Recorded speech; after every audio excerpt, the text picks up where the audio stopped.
O mga idol, have a nice day. Mga idol, ay mo kalimot og kuan ba kanang ay lang mo kalain. Kanay nagfollow bitaw sa ko nga di day na ko ma-replyan.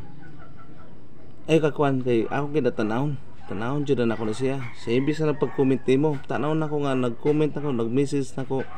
Dili bitaw nako, di pa nako ilado ba nga sige bitaw react sa ko ang video. Akong gani-click ako, akong tanaw niya ang video kung vlogger siya kana idol bisan di vlogger idol basta kuan siya. Nag-click siya. Tanawon ako iyang profile. Kung nakapalo siya ako sa di follow niya, pananawon gid ako yung video. Si reason anak ko na tanawon ako.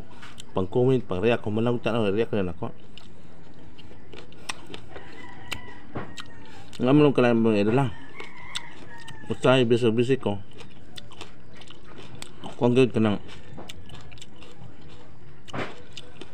hindi din ako ma-replyan. Pero ayaw mo kabala ka. Ni-reply na ko. Tanawon saan ako yung mga video. Na musira po ka na. Thank you mga idol.